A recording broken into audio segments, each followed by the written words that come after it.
Nehanda Abiodun, born Sherry Laverne Dalton, the 29th of June 1950, the 30th of January 2019, was an African-American hip-hop activist, black revolutionary, and fugitive who was living in Cuba.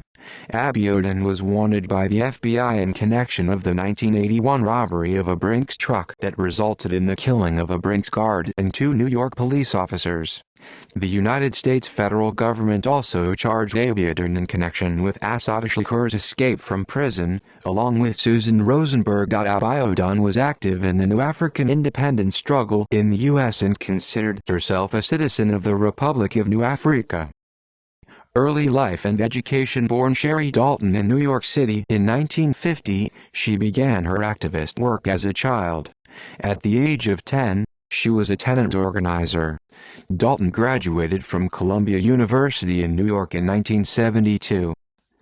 Career. After leaving Columbia, Abiodun worked in a methadone clinic in Harlem and then at the Lincoln Detox Center, an experimental rehabilitation facility in the South Bronx.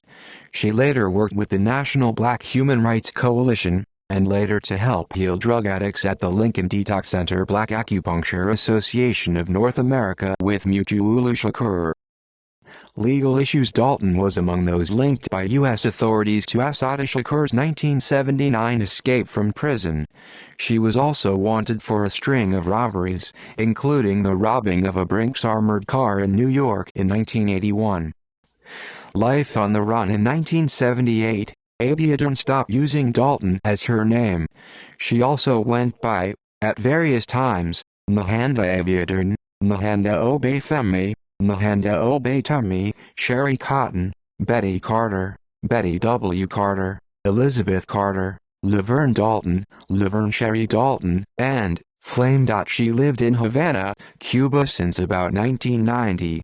She was a rap music activist there. She gave advice about African American history, poetry, and world politics to up-and-coming Cuban hip-hop artists such as Yosmel Serias and Miguel and Zahara Mio of Anonimo Consejo. She stated, "Rap music is the voice of protest, with which we can educate and organize around the world.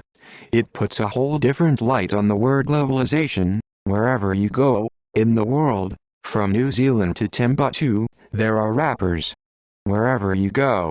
And once you step out of the US, a large part of that global community of hip-hoppers are progressive. Seriously, because most of it comes from the indigenous people of that particular place."